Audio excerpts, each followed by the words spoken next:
Hi. Today we are going to start investigating the knight c6 move in this position. Well, all other logical moves we have already checked before, and after knight c6, by far the main move for white is knight c3. But let's first check the other options. First, let's start with the move c4. Of course, yeah, it's very logical to try to have more control on the center, but here it's pretty harmless. Actually, just transposes after knight f6. So white has nothing better than knight c3, bishop b4, and I think you remember, hopefully, this position. We have studied it earlier. I mean, white is playing like this, takes bishop d3, and black, I think, plays e5. So it's pretty harmless. I mean, black has to be a little bit careful, but I've already shown how black can equalize there, in my opinion. You can check it in the lesson of anti-Sicilian, so to say, when white is trying other moves than main Sicilian with d4. So we have this move order, c4, knight c6, and after d4, yeah, we got to this position finally. Yeah, that is why, by the way, it's quite important to have a general idea, at least, yeah, not only of the line which you play with black, for instance, or with white, but also in general of the whole structure of Sicilian, and that is what I am giving it to you with this course, because there are quite many transpositions, as in every opening, and Sicilian is also definitely the case. There are lots of different transpositions, and your opponent might trick you, so to say, getting into some position which you haven't studied carefully, or other way around, you can try to use this a certain transposition which would lead to a variation your opponent is not ready for. So that's why I think it's quite important. I'm going slowly. I'm trying to show. I'm showing you all possible transpositions, and after c4, as you can see, it transposes to the other line. But all in all, it's not dangerous for black. Same goes with bishop e2. There is this move, bishop e2, but again, it actually will transpose because black probably will play knight f6. White has to play knight c3, and this is a transposition to the variation which we haven't checked yet, but definitely we will do in the next lessons. Black is playing bishop b4 here, and that will be covered when I will be analyzing this variation. Okay, this or that way, I mean this position, yeah. And white, one of the possible moves, it's actually a sideline, not very dangerous, is bishop e2. And here black's best probably is bishop b4, and I will show you later, black is doing fine in this variation. So that is why bishop e2 is pretty harmless in this position, because black can transpose there. Recently, a bishop f4 move started to be, well, relatively popular. I don't really think it's very dangerous, but actually it's interesting, and the last word haven't been said yet in this variation. Recently there was a, well, quite important game in the candidates tournament in Madrid. Duda with Rapport in the first round. Duda played bishop f4, and I think Rapport up to some moment played in the best way against bishop f4. Well, the idea is that in case of knight f6, as I understand, white wants to play knight b5, and that would again lead to another transposition via this move order. Again, we are going to consider it actually during this lesson. So we have fifth knight b5 move order in this position. So that wait a bit, I'm going to show you this. It's not easy to equalize there with black. Another strange but possible move is queen f6. Well, double attack. Black is trying to be aggressive, but as we know, in general, it's better to avoid, jumping with your queen too early on the early stage of a game. So here it is not too bad, actually, it's playable. White has to react in this way. Queen e7, and then black wants just to develop with knight f6 and castle. Still, engines are giving a small plus for white after bishop b5, move knight f6, knight d2, and so on. But it's definitely playable for black. It can be checked. But the most logical, obviously, is d6. Again, now there is a move knight b5, which would just lead to a transposition, nothing else, to the fifth knight b5 variation. I mean, knight b5, d6, bishop f4, it's one of the lines we are going to consider now. This line I consider is quite harmful, so that's why white's idea here after d6 is actually to take on c6, b takes c6, and there are two moves, logical moves. One is c4, so actually what white wants is just to develop his pieces, to play bishop d3, knight c3, and to have a bit of a space and control in the center. But if you start with c4, maybe rook b8 becomes interesting, just starting to put pressure on the b2 pawn. That's why Duda, he played bishop d3 first, because now after rook b8, I'm pretty sure his idea was just to sacrifice this pawn. And then castles, knight c4, it's already quite dangerous for black to to take this pawn here when white's pawn is on c2, because then the square c4 for the knight is quite nice. So bishop d3, I believe knight e7 looks like not the only move, but very logical, and that was played by Rappert. c4, so white wants to get the control in the center, and now, well, very strange move was played by Rappert. He went g6, which is, in my opinion, not a good move because of many reasons. So this, you can check this game, but I think almost any other move than was played in the game also gives white some advantage. So I think it's a wrong concept, because well, black squares become weak and knight on e7 is a bit passive. Quite logical, of course, is to play knight g6, bishop e3, I suppose, and bishop e7, and yeah, normal position, probably black is pretty fine here. I don't see why it should be anything special for white. But I like the most logical move is just c5, trying to get the knight to c6. Let's say knight c3, knight c6, then black develops, having this d4 square for the knight. I believe, I don't see why there must be any problem for black here. So that's what I would recommend you to play with black against this bishop f4. But anyways, probably the theory will still develop here a bit more. But most likely it's a move. The main advantage of bishop f4 move is that it's not yet sterilized, so to say. So, but something tells me that probably after some more games on the top level, bishop f4 will be out of fashion, most probably, because shouldn't really give white anything. So those are the sidelines, and then we come to knight b5. This is a very serious move, was played by Karpov many times. I played it also at least once, I remember, against Peter Swidler in Dortmund.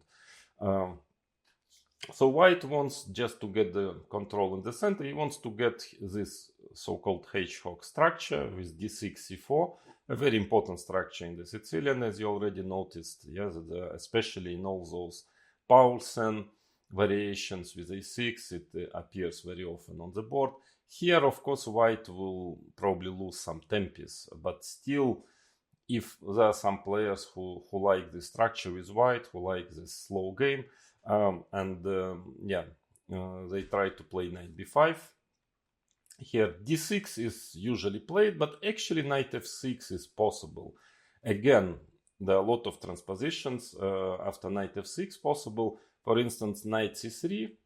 If white plays knight c3, then we get like this. We get to this variation, which again, as I mentioned already earlier in this lesson, we are going to consider later. So this variation, actually one of the main moves here is knight takes c6, and very dangerous move. And but another main move is knight db5, and black has a choice. There is a move bishop b4, which is becoming actually quite popular now and not easy for white to prove an advantage in the current state of theory. But also black can play d6, and like this, bishop f4, otherwise there is no sense to play knight b5. Black is forced to play e5, and after bishop g5, it gets to a classical Sveshnikov variation. Again, this will be a subject of one of the next lessons. So, well, with this move, knight b5, knight f6, black actually wants to transpose to those variations if he wants to play knight f6. But white has another, well, quite dangerous option. That's why probably knight f6 is not very popular, because white can play bishop f4, e5, bishop g5, and here black is a bit not in time, to play in a Sveshnikov style a6, because white just takes on f6, and black has to commit, take with a pawn, and this position probably is not great for black. So black's idea is to play bishop c5. This is somehow almost an unknown territory in the theory, at least on the top level. Very few games like this, but I've analyzed it for you preparing this course, and there are actually interesting variations. I don't know if it's so relevant, frankly, because I consider after knight b5 d6 still as a main move, and actually I don't see what is black's problem after d6, but just for your knowledge and for your aesthetical pleasure even. Well, d6, now knight d5 is the most critical move, of course, here, and looks very strong, looks almost killing, but now according to engine, the following line is practically forced. Knight takes e4. Okay, don't ask me why, but according to computer, it's almost only move in this position. Knight c7 check, king f8, bishop takes d8, bishop takes f2 check, very direct line. King e2, bishop g4 check, king d3, knight c5 check. And now king c4 is the best way to fight for something. With white, bishop takes d1, knight takes a8, bishop takes c2. And believe me or not, in this absolutely crazy position, computer assessment is equal. And actually it's not a forced draw, it's just a game. So let's say bishop c7 is the main move. Now king a8 only move for black. And let's say bishop takes d6, knight e4. I don't know why, but this position is equal. So that is a very important line in this variation, but maybe bishop takes f6 actually might give white something. Not so clear. I mean, not so clear if it's anything special, but still, queen takes f6 and knight c7 check. So this is the idea, just to stop black from castling. King d8, f3 has to be played. It's only move practically, because if white wants to protect the pawn on f2, then of course already this works. You take, and then you take simply the knight on c7. So that's why f3, of course the knight is untouchable on c7 because of fork, knight d5 check. So black has to play rook b8, and this position is very complicated. Queen d2, of course black has a queen on the center, but in exchange has two bishops and some play on the black squares. Probably the best move here is h5, preparing, let's say, queen h6. And now, for example, knight d5. Maybe with this knight is interesting, queen h6, and then a move like c3. Very strange position. This knight on c7 is a bit stuck. Engine's giving a very small plus for white, whatever it means here. Or let's say maybe more aggressive way of playing is to play knight d5, queen h6. And now I think if queens will be exchanged, the position, black's position will be fine. So probably the challenging move is f4, ef, long castle, and it's a very complicated game. 0-2, 0-3 computer gives for white, whatever it means. Yeah, I mean, in such a complicated position, in a practical sense, doesn't mean much. So very double-edged game. So actually, knight f6 after knight b5 is perfectly playable. It's a very rare guest in tournament practice, but it's possible to play like this. Then the main problem is that on top of bishop f4, you have to also learn all those lines after knight c3. That's why by far most of the players are just playing d6 here. And now white has a choice between trying to build up this structure, hedgehog structure with c4, or playing bishop f4. Bishop f4, a very direct move, of course, attacking the pawn, e5. So now game reminds a bit the structure Sveshnikov variation. Now bishop g5 looks nice with the tempi attacking the queen, but actually doesn't work, because after queen takes g5, white takes the rook on a8. He's exchange up for the moment, but the knight is stuck on a8, and here black is just better in this position, so that is not recommended. That's why bishop e3 usually is played. And now, well, a6 is perfectly playable. Knight c3, knight f6. So there were quite some games here. It's actually okay for black. Probably white would play bishop c4 in this position, and so on. But probably I think that knight f6 is simpler, actually. Knight f6, bishop g5 is the idea, because if white plays knight c3, then again black is just playing a6 followed by b5. Black is okay. It again leads to Sveshnikov, but a very harmless line. When white is playing bishop e3, it's not a dangerous line. So after knight f6, if white wants to fight for something, he must play bishop g5. And now, again, matter of taste, you can play a6, bishop takes f6, that is the idea for white, just to double the pawns, at least knight takes on f6, knight c3 and f5. Very unclear position, very much Sveshnikov style, not too many games here. Well, again, engines, powerful engines nowadays consider it as more or less equal, sharp and complicated. But bishop e6 is, for some reason, is even more liked by modern computer programs. Bishop e6, so taking on f6, gf, and again, let's say if this knight goes on a6, knight has to retreat to a3, and let's say knight d4, probably black is doing well. Here on knight d2, it's a first choice of engines, and again then a6, knight c3, f5, and well, a typical position for Sveshnikov variation. Again, pretty double-edged, but according to engines, black is fine here. So I think bishop f4 is possible to try with white. It's a little bit of a sideline nowadays. Even if some years ago it was quite popular, now nobody really plays it with white. So you can try to play like this, but I don't promise you to get an advantage with white here. That's why c4 is by far the main move. Knight f6, knight c3. Sometimes white is trying to play with this knight to c3. But then after bishop e7, bishop e2, so okay, white managed to build up this hedgehog structure, but actually it's quite difficult simply to stop black from playing d5 very quickly. So let's say bishop e3, bishop b7, I mean knight d2 for instance, yeah, then already d5 works if black wants.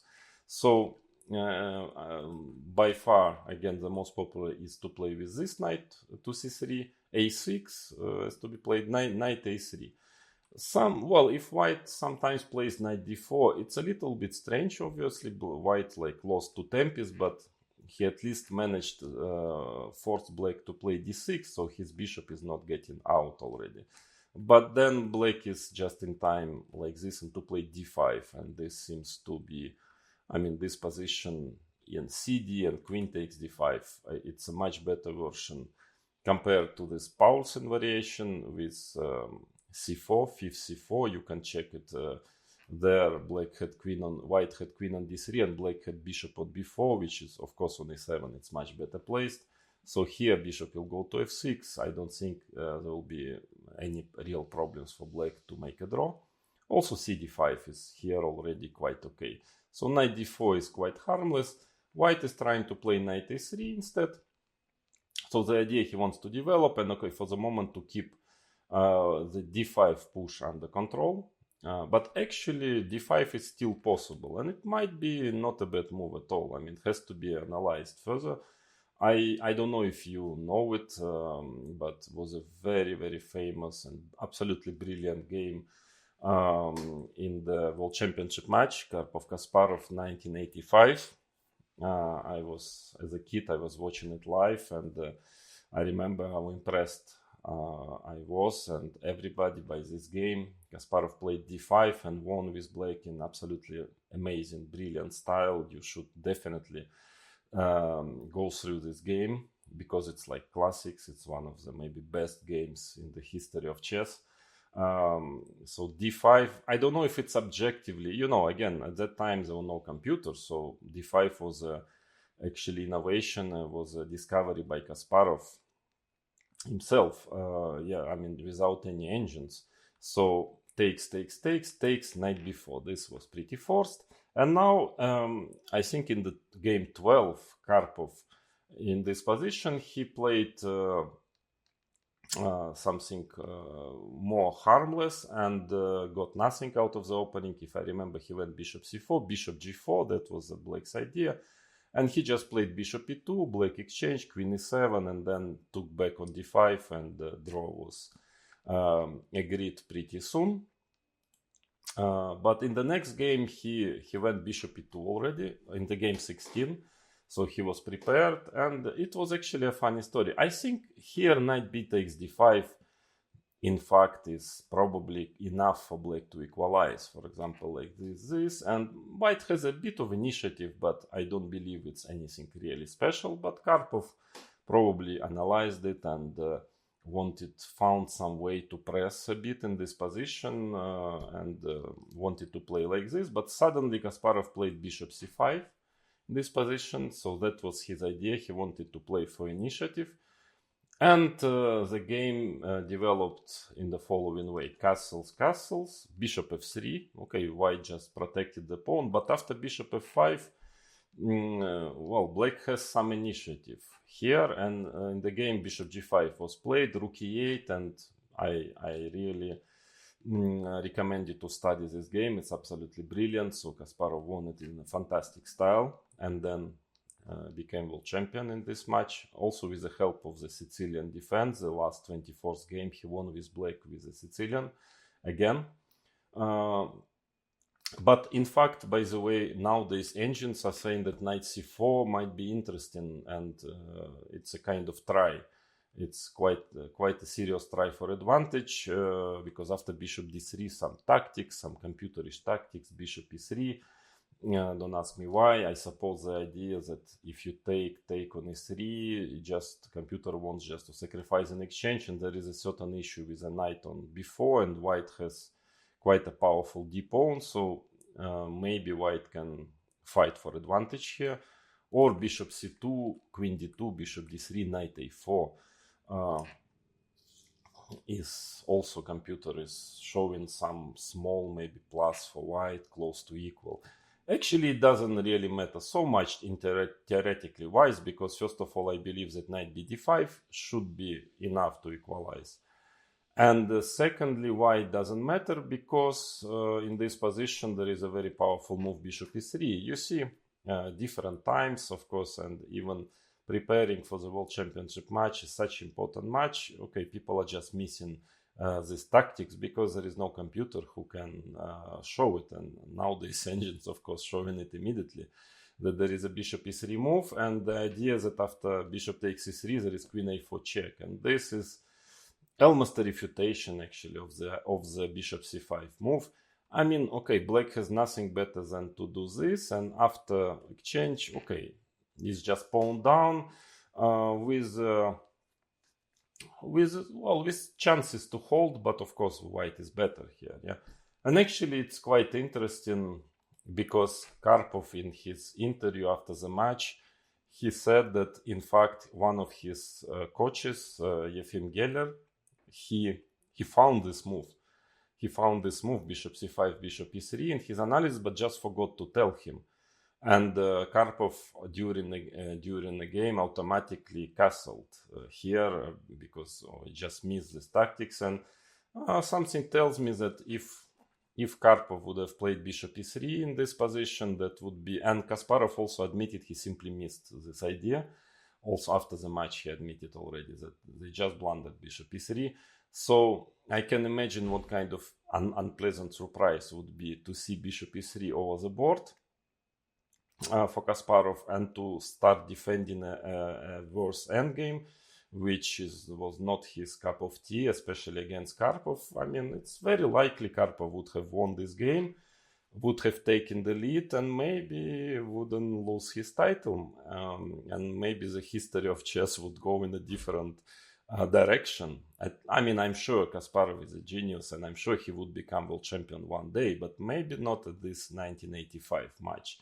So you see how it's interesting how small details, small circumstances sometimes change everything, yeah? Because just that the trainer forgot to tell in the last moment, just simply forgot that bishop c5, bishop e3 is strong. But in any case, it's just an interesting historical moment, and anyway, the game was amazing.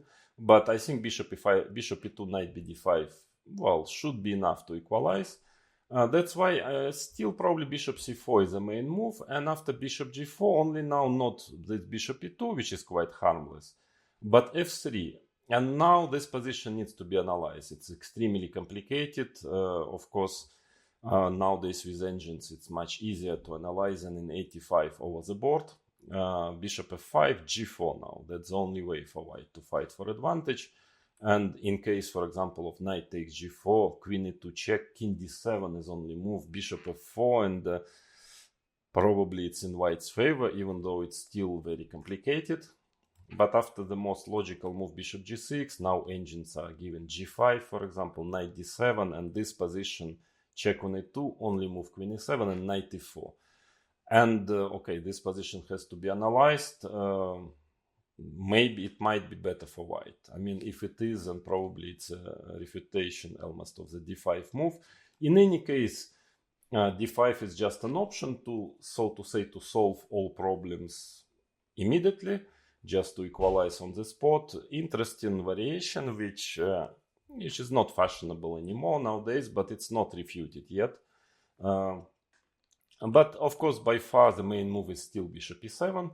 And here the game develops, okay, like this, castle b6, bishop e3, bishop b7. Yes, well, it's definitely quite a good version of this structure, because the knight lost some tempi going from d4 to a3. Of course, if it would have been on d4, it would have been much better version for white. And then it would take time for the knight to come back to the game, Actually, I played it with white, as I mentioned already, against Peter Swidler, and I remember that, well, first of all, even if you set up your pieces, I mean, in a typical way, queen d2, f3, rook d1, rook c1, knight c2, black will also do his usual moves in the meantime, and then it's still a complicated, typical complicated position. Well, let's say in our previous lesson about powers, and you probably remember my game against Kasparov, but you know, it was like two tempis up for white, or three, and white was definitely pressing there. Here it will take white time to achieve the same setup, a very long time. But in any case, the main problem that actually it's quite difficult to manage to settle this position for white, and to not to get this d5 or b5. For instance, queen d2 is a logical move, but then it seems that knight e5 already works perfectly. f3 d5, it's just equalizing. You can start to play f3, then rook e8 is actually a nice move. Always, you know, some threatening d5 at some point in those positions. So it's, yeah, I mean, white has to be extremely careful, actually, not to allow some very direct counterplay for black. From the black side. So f4 in general, as I've already mentioned, in this type of position I don't really like so much f4, because it's a bit disharmonial. Of course, after f4 probably white will already start to play at some point on the king side, but with a knight on a3 and still a lot of things to worry, like pawn on c4 it can be weak. So I think black is doing very well here. That's why the main move is queen b3, just attacking the pawn on b6. Actually, here nowadays engines are saying that knight e5, strangely enough, bishop takes b6, for instance, queen d7 is maybe giving black enough counterplay. This is something quite new. But in any case, even the old move knight d7, rook fd1, I think I quite like black's position. I don't really think it's dangerous for black. I mean, Anatoly Karpov, he liked very much and had very good results in this type of positions. That's why he have played it more than once against Kasparov in their match. But objectively, I think, yeah, I mean, a player, a black Sicilian player, shouldn't be afraid of this type of positions, because definitely black has his play and his position is perfectly fine. Rook c8 is the most logical move. Actually, the funny thing is that one of the top moves, computer assesses this position as equal, more or less, and one of the first three lines here is, guess what move? G5. Well, it's purely positional move, actually very, very standard also in this position. So black wants to secure the e5 square. And in here, I mean, especially with a knight on a3, all white's pieces on the, on the other side of the board. Okay, it's clear white is not going to make use of this weakening of the black's king, but black gets a lot of black squares. So actually, let's say one of the lines computer plays like this and says that the black's position is fine. So g5, just to show you, is one of the typical possible ideas in this type of position. But normally rook c8 is black is playing rook c8, rook e8, and then a lot of play. I mean, white, it takes such a long time for white. Maybe he will try to do rook d2, queen d1, knight c2, but he always has to watch out for b5, d5. I mean, if you want to investigate this position, you can check games, of course a lot of games in this position, but again, I played it once with white, I got nothing, and since that time I'm not very optimistic. I never repeated it with white because I think black is in general fine in this position. So that is about all the other moves than knight c3 against knight c6. I don't think any of those moves represent a real danger. So let's move to by far the most popular knight c3. And here, again, we've checked d6 already in this position. Queen c7 will be a subject of our next one or two lessons, because it's a very big system. It's so-called Taimanov system. There is a move bishop c5, a rare move, very dubious. Frankly, might be a surprise, but I don't really know what exactly, if you want to play it with black, what are you catching, yeah, with this move, so to say. But it's not too bad. Here bishop c5, knight b3 is possible. Let's say bishop b4, queen g4 has to be checked, quite complicated, but I believe that knight b5 is the best move in this position. So now d6 already doesn't work well, because bishop f4, e5, and now bishop e3 is very strong, and the d6 pawn is actually falling simply. So knight db5, knight f6 has to be played, and again, it's a transposition. This position can be achieved via different move orders. And white has two ways to fight for advantage. One is the most common, is bishop f4, and now it's almost, black's play is almost forced, like this. Bishop d6 takes and queen d8 back. Black's position doesn't look good, but actually it's not that bad. a6, knight d4, and now knight e7. Then black is trying to play b5, bishop b7. Yeah, it's not so clear if white really can get anything special, even though it looks quite comfortable for white. But I remember that when I analyzed it long ago, I actually didn't like knight d6 check even more. And this position, king e7, bishop f4, again, it's pretty direct. Black has to play e5, knight f5 check, king f8, bishop g5, and then, let's say, d6, bishop c4. It's not that clear, this position. Black has his play. I mean, maybe white is only slightly better, but still, with this d5 square and king on f8, I still don't like it very much for black somehow. So bishop c5, you can check it. Maybe you can play it once or twice with black, or even more if you're playing blitz or rapid. It's definitely not too bad, but I doubt it will equalize. And then, so today's lesson will be about the a6, this system, because, okay, the point is that this is, at least in our times, all time, this was always called Paulsen system. Knight c6, knight c3, queen c7 is the so-called Taimanov system. But a6, this system doesn't have its own name. So just for me, just to have it in my mind, a name for this system, I personally call it Rublevsky system, because Sergei Rublevsky, a very talented Russian player, actually of my generation, we've played a lot with him in junior tournaments. He was also in Kasparov-Botvinnik school, and he played it almost all his life, this system. He knows it extremely well, not only the theory, but also typical types of positions. So if you want to play the system with black, first thing you should do is check the games of Sergei Rublevsky, who is on his own, by the way, just a very strong grandmaster. So that's why I call it, just for me, Rublevsky system. So we are going now to investigate. It's quite a serious system, not easy for white to achieve an advantage. Only problem maybe that for black, that white has a very wide choice of interesting tries. Before getting into the theory of this system, I would just maybe like to mention that if you want to play it with black, it still requires some knowledge, at least some basic knowledge of the Taimanov system, queen c7. This will be a subject of the next lesson.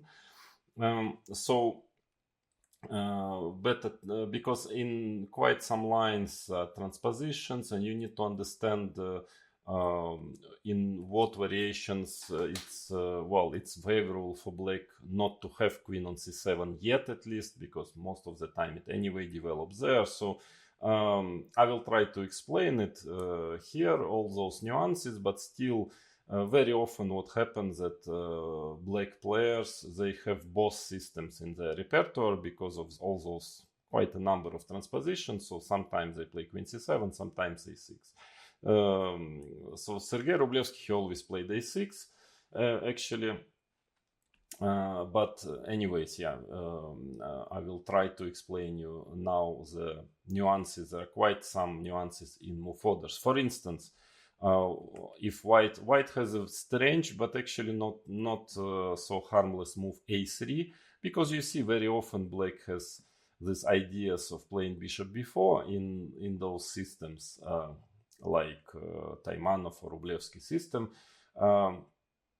And in case of, black very often would anyway go b5 at some point in the game, and a3 is anyway useful move. And after a3, probably black's best is just to transpose queen c7. This we will consider via the move order of Taimanov variation.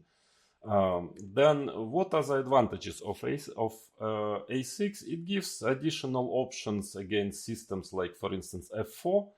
Now you can still transpose to Taimanov, queen c7, and actually black is doing quite fine according to theory here. But you can also already take on d4 and play b5 immediately, and then it seems that black is doing very okay here. So he wants to develop bishop b7, rook c8. The theory goes like this: bishop e3, bishop b7. Usually white is trying to play long castle, to play aggressive for initiative. Rook c8 still, and it seems that white has a significant advantage, development advantage, but black's position is very solid and actually very flexible. So king b1, knight f6, and e4 pawn. After f4 move, e4 pawn becomes a bit weak. Probably e5, and now I think both moves are okay. Knight d5 is very solid and slowly but surely equalizing, but knight g4 is more double-edged, but also perfectly playable. So f4 is probably not too dangerous in this position. Then a very serious system is g3. actually against the Taimanov Queen C7 variation. G3 is a very, very serious system. I will show you this during the next lesson. Here, the idea of Rublevsky was actually to keep the queen on d8 for the moment, and I think that against this move order, G3 is probably not so dangerous, even though definitely playable for white and very solid. But here already d6. So if knight takes c6, bc6, bishop g2, then black can just play d5. It looks like white gained a tempi because black played d6 and only then d5, but actually bishop on g2 is not such a good piece in this position, and I believe, let's say, castle knight f6, rook e1, bishop e7. Well, we will consider at the end of this lesson those typical positions where white bishop is on d3, it's more active, and here I think black is perfectly fine. I don't see any problems for black, so that's why after d6 better to play bishop g2 probably, and now bishop d7. That is why black's idea, castles knight f6.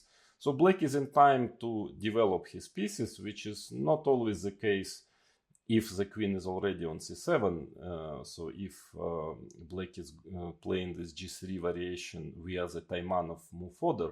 So here I believe it's perfectly playable for black.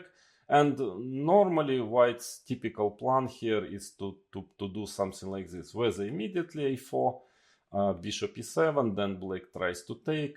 Now already that is why bishop d7 was played, to take with a bishop, because if bc, then bishop is on d7 is not correct and not well placed, and white is playing a5, and very often bishop d2, knight goes to b6. This is quite unpleasant. So black takes with the bishop on c6, and white is trying to play, like this, trying to play on the queen side, knight d7, or you can start with rook e1. Anyways, this move is useful, so bishop e7, and the same story, takes a4, castles a5, knight d7, bishop e3. Actually, it's positionally a bit dangerous for black, because white wants just to, to use certain space advantage and to start maybe pushing at some point b4. Knight will go out from c3 and c4 and try to play in a very healthy positional style. But with time, queen c7, knight a4, that is white's idea. So he wants to play knight b6 and b4, c4, and he might be better in this case. But then, with time, black found their correct plan. So he's playing rook e8 and actually pushing f5 next. Knight b6, f5. And this is just equalizing. Ef, bishop g2, then black takes on f5, simply back. And there were lots of games, and most of those games ended in a draw. So this is a very important plan to know with black. If white is playing like this, a5, knight a4, then you go rook e8 and f5. Otherwise, you can end up worse. But here, seems that black is doing fine according to modern theory, even though, of course, white has other plans in this position. Sometimes it's playing b3, bishop b2, but black doesn't need to know that much. He just can play out of common sense in a typical Sicilian style. So this system is less dangerous already against this Rublevsky move order, let's call it. Also, the same goes for bishop e2. Of course, again, now queen c7 is possible. This will transpose to the Taimanov. We will consider it again during next lessons. In case of knight f6 is not good, definitely here, because now already white takes and plays e5, knight e4, and this position is just better for white. So then d6 this is what Rublevsky was playing in this position. Bishop e3, knight f6. Actually, of course, the small or big, I don't know, minus in this position that, okay, you have to know this big theory of Scheveningen, but also, actually, especially after queen c7, if queen on c7, king h1, and there were million of games of Kasparov, Karpov, Kasparov, Anand Kasparov, million games, huge theory. It's impossible to cover it during this course. It's just too much theory. So a big position. But I think lately black started actually in this system after e4 to equalize by means of bishop d7. It seems that there is quite a fair chance for black to equalize in this position. So very interesting move, and Rublevsky again played many games here, and I think he was managing normally to equalize. So that is, but still castles, of course, short castle is a big theory, but also the dangerous system, as I've mentioned already, is queen d2. And here, when I was talking about the Scheveningen move order, knight c6, e6, d6, and here again, I think bishop d7 is important to keep the bishop on f8 still. For the moment, f4 and b5 to be first to get some counterplay, not to let white castle and play g4, g5, because now b4 is threatening, and let's say a3, rook c8. So black is preparing against long castle to organize quick counterplay. And it seems that here black is okay. Again, you should, well, sorry to repeat it again and again, but you should check Rublevsky games. I think he invented this move order, bishop d7, then b5, rook c8, with a bishop on f8, and I think it's pretty okay for black. So that is about the bishop e2 system. Okay, sorry, of course, to mention that I mean, white has many options, and playing black this a6 system, you need to know really a lot. But again, at least the play is quite typical, and most of the time you can play with a hand. Okay, you need to know first few moves, but then it's a typical Sicilian. So doesn't require knowledge of lots of forced lines.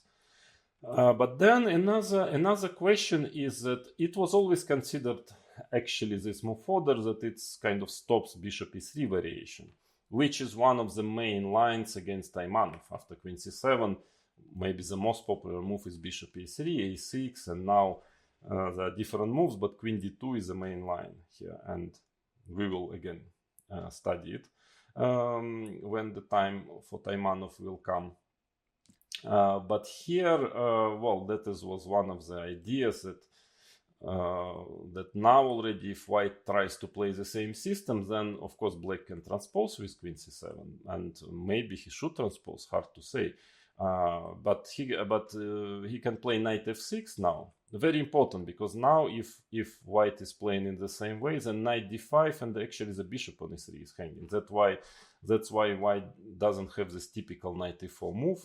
So probably has to exchange on d5, and here there is some theory, but black is slowly but surely equalizing. It's not dangerous.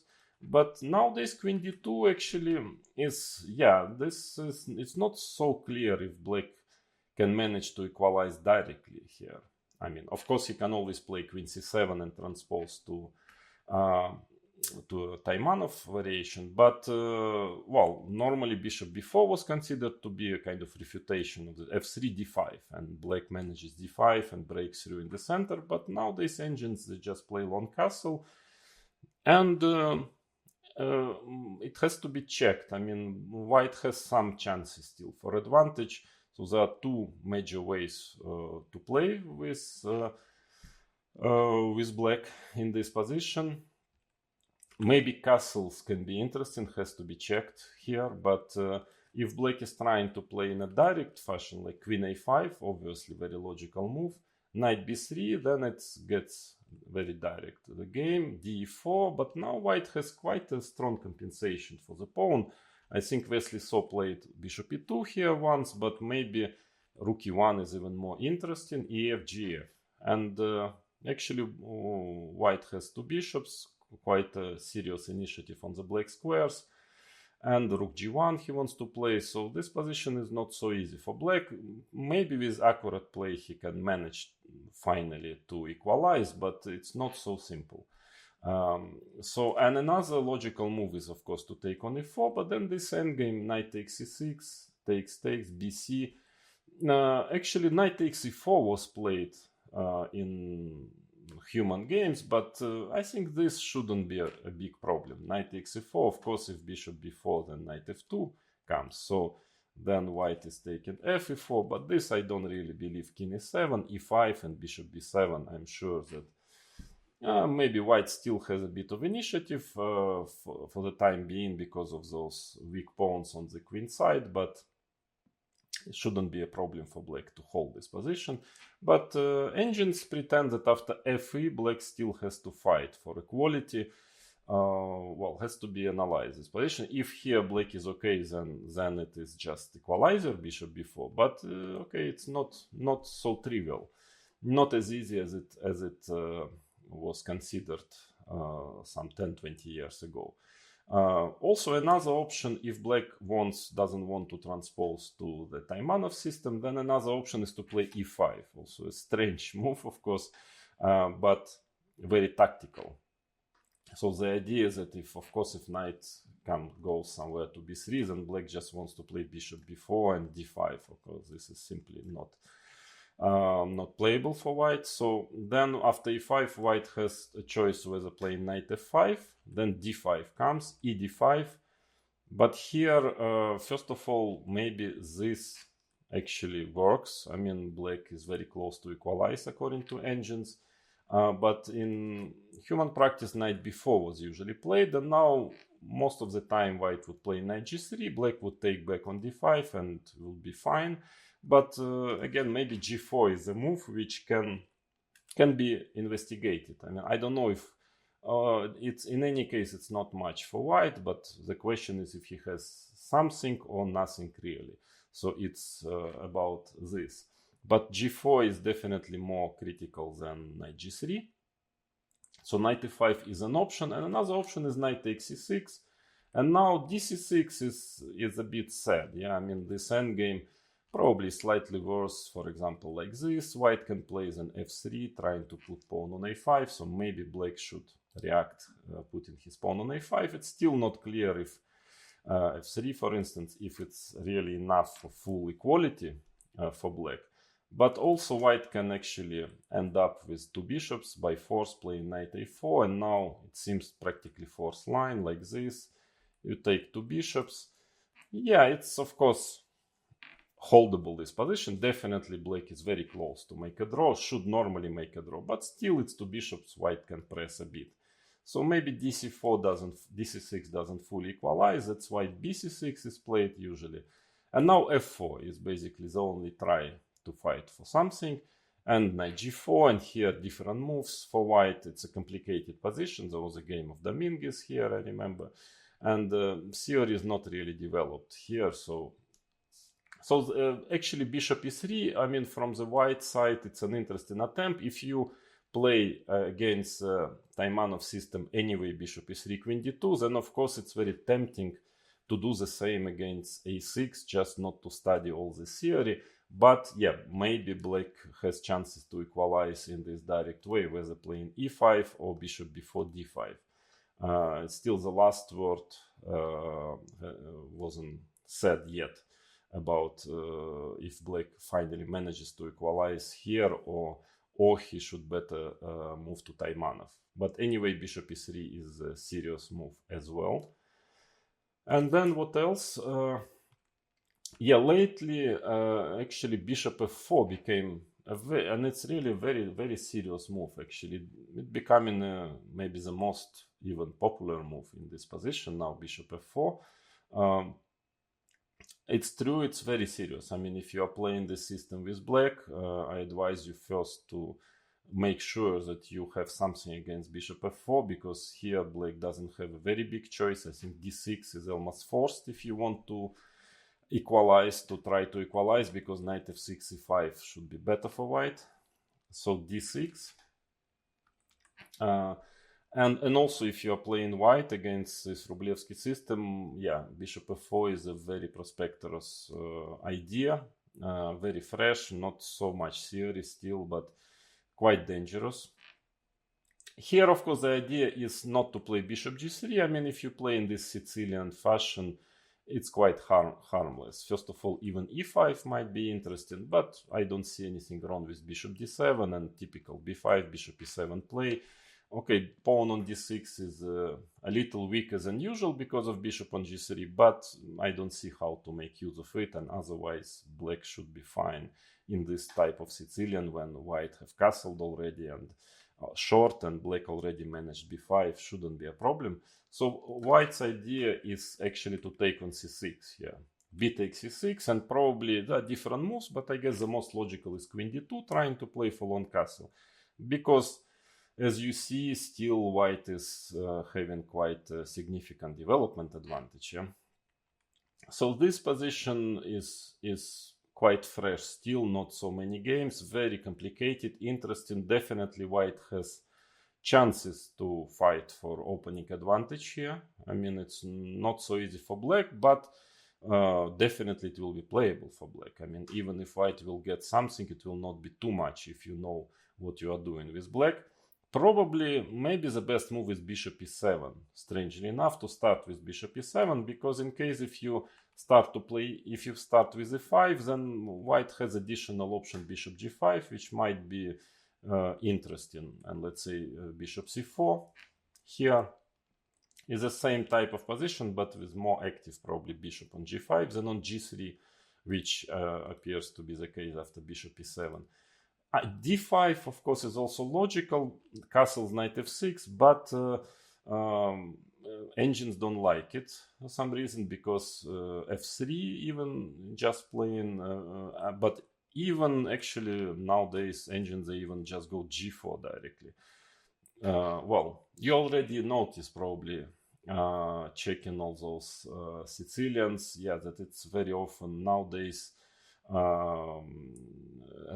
fashion is to play g4 as quickly as possible with white, using the fact that he has a certain definitely advantage in development. So d5, I think it's pretty dubious, but maybe bishop e7 is what I can recommend you with black. So long castle, that is the idea of white. And now e5, so white doesn't have bishop g5 anymore. Bishop g3, probably knight f6, bishop c4, and then white will probably try to get f4 here. Well, it is definitely a complicated game. The question is if white is a little better here, or maybe black is okay. It's a position which you can play, you can analyze, but yeah, it can be played with both colors. But from the white side, it's kind of tempting, you know, to play bishop f4 and then almost without any theory or very little theory to get to a position where, you know, like this, where you can play, you have some chances for opening advantage. But so bishop f4 move has to be studied very carefully, especially from the black side. And then the main move is knight takes c6, was always knight takes c6, and b takes c6. And now probably bishop d3 is the old main line and by far the most popular move. But lately there are some new ideas which engines came up with, which can be quite dangerous, which is queen f3. This we are going to consider at the end of this lesson. But first, let us check the e5 move. Was actually the main move a long time ago in the 90s, 80s, but yeah, I don't think it represents any real danger for black. Queen c7 and maybe queen e2. There is some move queen e2 here, looks strange. I still find it hard to believe that white will really fight for advantage, but it's a rare move. Otherwise, the two main moves are f4. Was supposed to be the major danger after e5, but actually nowadays engines even pretend that c5 is good enough to equalize, but the more logical is just to play d6, takes knight e4. That was the idea, that, you know, now if you take on f4, then white is better taking and playing queen d4. But after knight e7, after bishop e7, it seems that black is just perfectly fine here. Okay, he has of course a certain issue with the pawn structure on the queen side, but the pawn on f4 is also weakening white's position a bit, and for instance, c5, queen e2, and now knight h6 actually is a very good square for the knight, because very often it goes via f5 to d4. Then black is playing bishop b7, castles. It seems that black is just doing very okay here. So I don't think it's actually it's dangerous at all for black. Therefore, maybe bishop f4 can be a try then, because if f5, then actually g4 might be very interesting, very direct way of playing, just starting to develop the initiative immediately. So maybe f5 I wouldn't recommend you. Rook b8 is possible, but maybe white can just sacrifice the pawn, playing bishop d3, and again, quite a significant development advantage, as often happens in this variation. So at least it's playable and interesting for white. So, but I think after bishop f4, knight e7 is a good move, just trying to play knight g6, well, bishop d3. Again, rook b8 is always possible, but I think knight g6 is simple. Takes, let's say knight e4, c5, followed by bishop b7, and I don't see why black should well, worry here. It should be pretty equal, the position. So all in all, e5 I think is quite harmless. But bishop d3 is a serious move with a lot of theory. Well, here white has a comfortable position. Must be slightly better for white, but also black's is very solid if he knows what he is doing. Of course, here you need really to know a lot. Again and again, I repeat, please check games of Rublevsky. He knows very well how to play those positions. And white has many different tries, but no clear way to get really an advantage. I mean, it looks like it's everywhere rather pleasant for white and some initiative, but black seems to hold according to theory in those positions. So bishop d3, one move is queen c7. There is the idea, some idea, so if castle knight f6, so what black wants if that after rook e1, now maybe he has bishop d6 move. That is the plan. But and in case of queen e2, then he would just play d5, because rook e1 is supposed to be more dangerous setup than queen e2 against knight f6 and d5. So that's why sometimes black starts with queen c7, but I think queen e2 is quite unpleasant move, and that's what I played, by the way, against Jan Timman, classical chess in Vaikanzea, and won quite easily the game. He went bishop d6 and still just trying to stop castle, but queen g4 I played, and it was pretty unpleasant for black, but also even engines also say that bishop d2 is also good. So after queen e2, probably, again, you cannot play d5 now because white would just take twice on d5.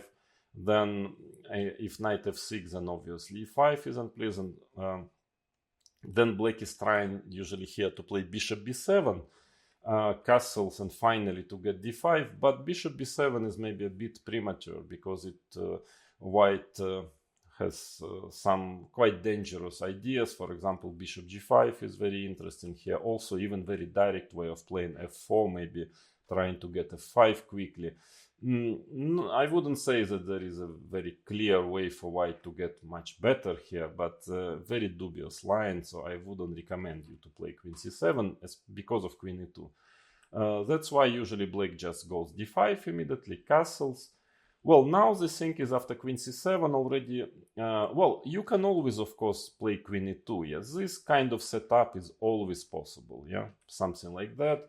But and then white whether tries to play on the king side, whether trying to play at some point knight a4, c4, but it's very solid for black. It will not be much in any case for white here. So, but here rook e1 is more challenging because the pawn on d5 is hanging. Now again, black usually is trying to play bishop b7. And queen f3, for example. Well, I mean, the point, of course, black has a very healthy structure and pawns in the center, but again, is lacking development. So you need to be very, very precise here, developing your pieces if you're playing black this variation, just not to get under direct attack, yeah, because the development is quite an issue in this position. So here maybe bishop d6 this is what engine offers, and white has different moves. Of course, queen h3, for example, but maybe e5 actually looks very dangerous here. And this is, well, I think the point is that if you take on e5, I guess probably even queen h5 can be a very serious move. Yeah, and then e6 pawn is hanging, so black should go back probably to f8. Still, yeah, it's strange, but after e5 at least black is much more solid in the center, so he wants to play c5, knight e7, but still there's a big development advantage for white, so maybe with very aggressive play he still should probably, I mean, get a very serious initiative, so I don't like it for black. For example, rook b1, just trying to go b4, and then to get control on the black square, so black is practically forced to play c5, and then b3, knight e7, knight a4, for instance, and black has difficulties to manage to develop. For instance, knight g6, queen h3 is very unpleasant, threatening bishop takes g6, so, well, very, very difficult to play this position with black, with no development, so probably queen c7 is also not what I would recommend you. But knight f6, this is by far the main move in the position. And here white has a big choice of different setups, different ideas. So let's consider first the most simple way of playing. Queen e2, b3, bishop b2, healthy, but probably not very dangerous. Rook a d1, queen c7. So black slowly prepares c5 in this position, maybe first rook e8 or even immediately c5 he wants to play. And that's why white quite often is trying to play knight a4 here. So the idea is that now if c5, just very tactical, ed, rook e1 is a big problem, because it's not clear what to do with the bishop on e7. Only move actually for black is to play bishop d8, but that is obviously not what black wants, to disconnect his rooks, and white has a serious initiative here.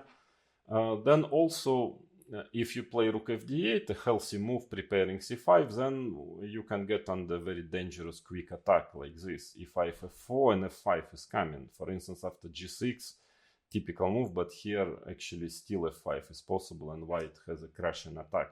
So after knight a4, you have to be very careful. I think d4 actually is equalizing in this position. Bishop e4, takes, and c5. Well, the only problem after queen g4, you have to play g6, and seemingly this diagonal is quite annoying, yeah, to open up this diagonal, but you have two bishops, and okay, you start exchanging rooks on the d line, and it seems that white cannot really make use of this diagonal. Queen c4, rook d8. After queen c3, black will always play f6, and seems that black is comfortably equalizing in this position. So queen e2 probably is not too dangerous. Of course, even though white can always play just bishop d2, rook e1, king h1, f4 is another plan. Also quite many games, you know, with this plan, king h1 trying to play f4. But I think again, Sergei Rublevsky, he found some very accurate way for black to defend against this potential attack on the king side. So that is the main move is rook e1. I actually think that queen f3 might be perfectly playable for white also. So the idea is that after bishop e7, again the problem of bishop d6, that rook e1 comes with a threat of e5, and this is not good. So bishop e7, well, of course black should never really play d4 in these positions, because then knight goes, okay, can go to e2, but even like this to d2, c4, and then the pawn structure is not good for black. So that is positionally most of the time it's not working. Therefore black should simply develop bishop e7, and the idea for white is maybe to play queen g3 now, attacking the pawn, castle, bishop h6, which forces black to retreat to e8.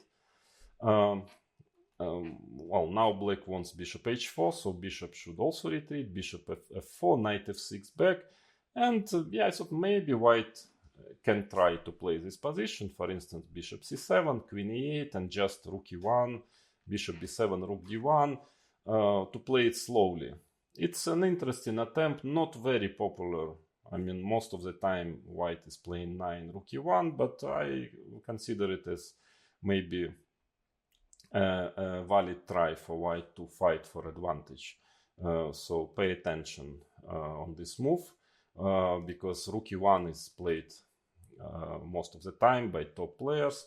Bishop e7, and now the main idea, again, white can try to do like this, to play like this in the same fashion, but then already better to play, instead of rook e1, queen f3, queen g3, because it would almost give an extra tempo for white, yeah, because black has to retreat to e8 and then to come back to f6. So here also it's not so easy for black, this position, because he needs to be still very accurate, but he's very solid and probably quite close to equalize. So the most challenging way of playing is e5, knight d7, queen g4. That is why rook e1 is played, because now black cannot castle, and he has probably king f8 is the best move. Strange, but actually king is pretty safe on f8, and this is what also Sergei Rublevsky played many times, because g6 is too weakening. Bishop h6, I mean, now you still cannot really castle, and the black squares are weak. I mean, black has to be very quick with his counterplay, otherwise it will just be worse. So rook b8, and now white has, for instance, a quite interesting move, queen h3, complicated variations here. But knight d1 is unpleasant enough. I think that was one of the games of Fabiano Caruana. He played like this with the idea rook before c4, and then some very direct tactical play starts, and he won the game. So white has quite dangerous initiative here, even though maybe it's, you know, with the engine, if you analyze it very carefully, you will manage to solve problems. But all in all, g6 is a rare guest in the tournament practice. King f8 is much more popular, because you see, of course, well, black's king is stuck in the center, but the position becomes more closed, and black actually has strategically a very good position, yeah, because of his very powerful center. He will play c5, bishop b7. I mean, actually the only problem of black's position is the king in the center. Otherwise, she is just perfectly fine. And then the question, if it's enough for white to be better, I mean, this fact that the king is on f8 or not. I mean, it's not yet clear to me, because, okay, usually, well, a very simple typical play would develop like this: b3, bishop b7, knight a4. So black is trying, white typical maneuver is to try to face c5 with c4. And then very often it gets to this pawn structure, which is actually very complicated. It's difficult to understand. Sometimes white develops quite a dangerous initiative on the king side. I remember, for instance, a game Niboya Rublevsky. Rublevsky, even being a big specialist of this variation, somehow he managed to lose, you know, a very one-sided game in a similar structure. So very important game to check I mean, how white should play.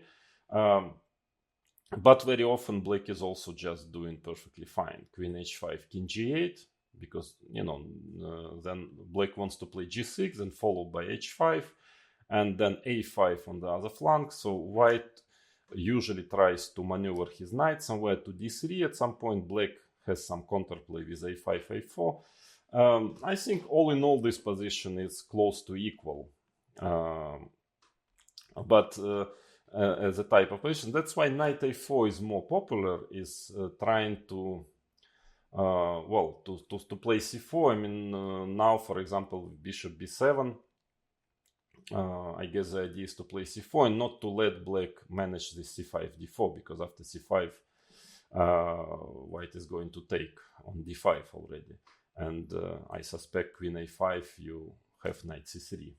Yeah, so not letting black open up his bishop on b7.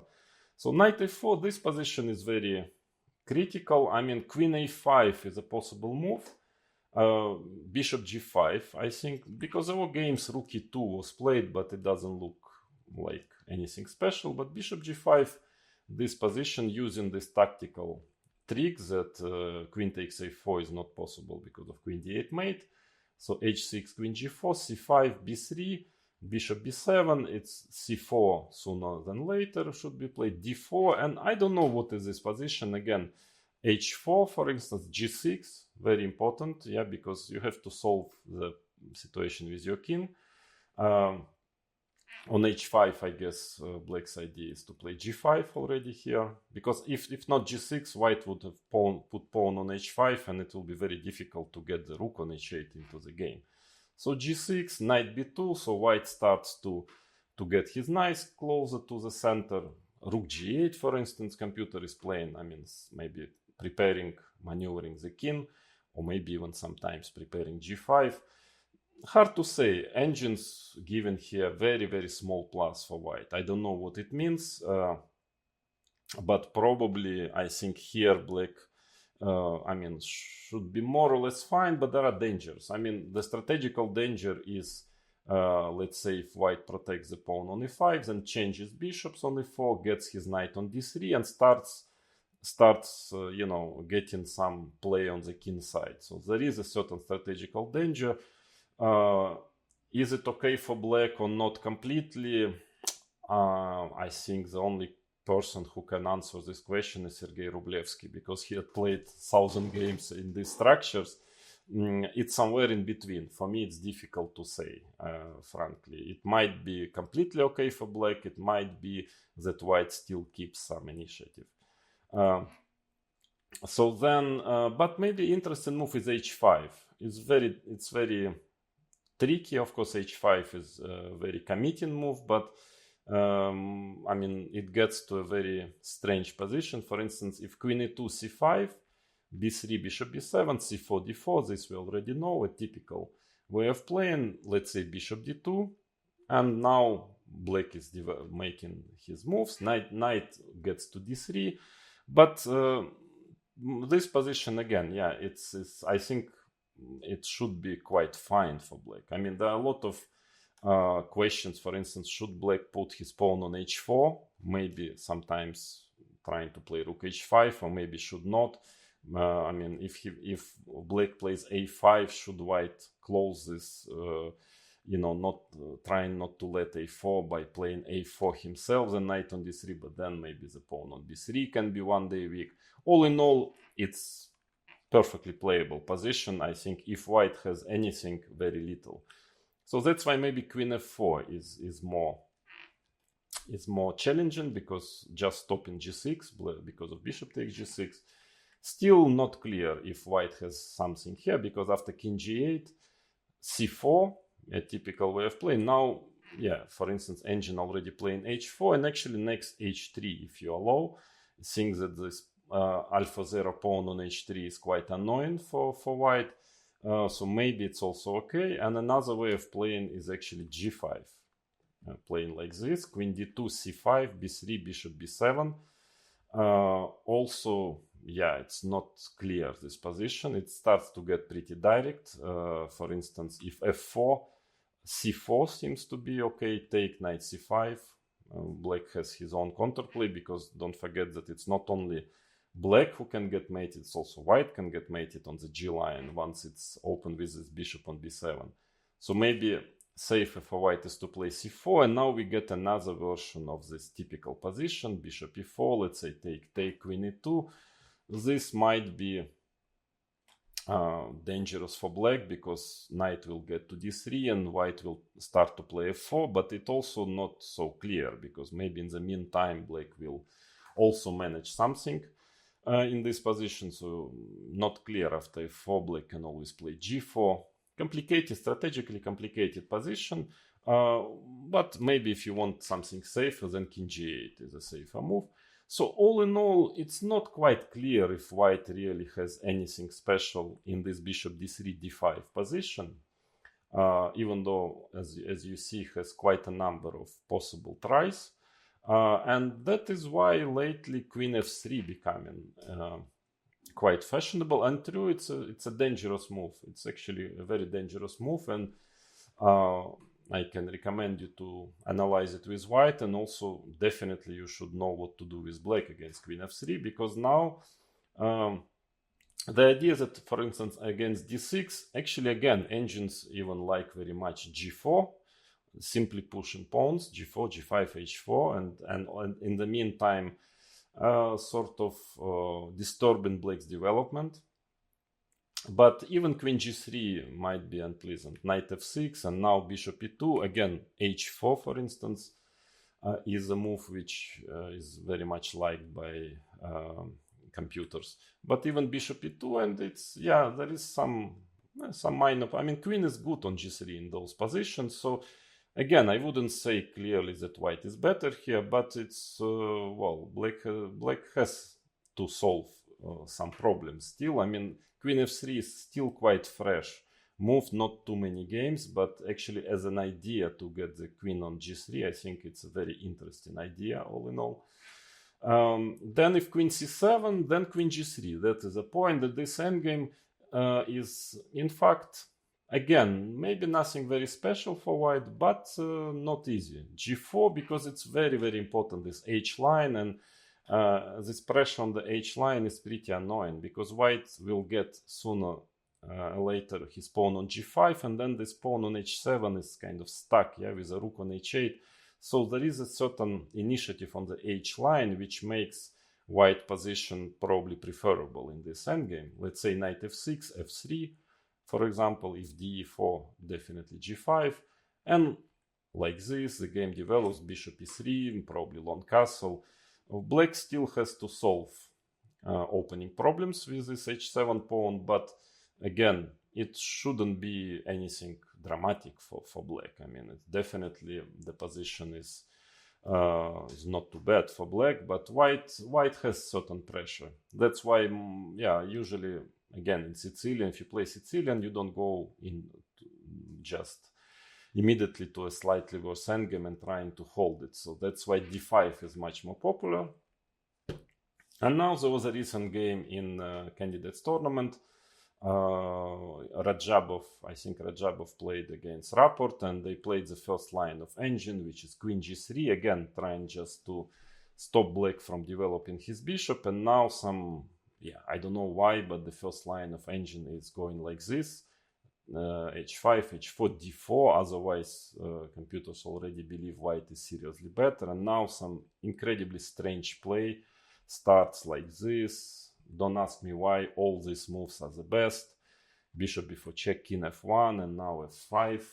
Black is playing, and it's a very complicated game. Actually, it was very interesting game. Rajabov Rapport. I think black was okay out of the opening, but it's a very complicated position which needs to be analyzed. But what I can also offer is for white is maybe to play bishop d3, which is quite logical, basically, because I mean, in this position, of course, you can get it via bishop d3, d5, queen f3, but it makes some sense as well. But maybe after knight f6, it will lead to the same positions. But I thought maybe the idea is to play queen g3 here, just trying to before castles, yeah, so you're trying to stop bishop from developing. I don't know if it's so dangerous, if it's anything that special, but it should be considered. But this you can get via bishop d3, d5, queen f3 move order. And let's say if black develops like this, knight to e7 already, maybe queen h5. But of course, this queen g3 is a very critical line, and the last word haven't been said yet in this position. So very serious move, queen f3. Otherwise, what can I say about the Rublevsky system? I think it is a very, very, I mean, solid and serious system. Of course, as you saw, white has a wide choice of options here, but there is, yeah, there is none of it, you know, clearly gives something for white. Yeah. So again, I don't believe it would be a problem for white color player, because many options. This bishop f4 was very interesting. Takes bishop d3 is always possible to find some ideas for white. If you are playing bishop e3, maybe is also interesting. But again, with black, you can definitely play this system. Rublevsky was right. I mean, he developed actually the major, I mean, theoretical development in this system is due to his efforts. And I cannot say that I know any clear way for white to be better against the system. So this was the subject of today's lesson. And next, we are going to consider this classical Taimanov with Queen C7, which is actually probably will take us 2 lessons, because there is a lot of theory there after Queen C7. So get ready, fasten your seatbelts. It will be a lot of opening variations after Queen C7, lots of systems. Again, the same situation probably as in the Rublevsky system, that white has many different interesting options, but none of it is so clear, and you can say that it's really difficult for black. So black is somehow holding against all of those systems. Maybe there are some problems, but yeah, still it's quite a popular Queen C7. Taimanov is very popular system, and let's move on. Let's consider, and it will be the last chapter of the Knight F3 E6 Sicilians.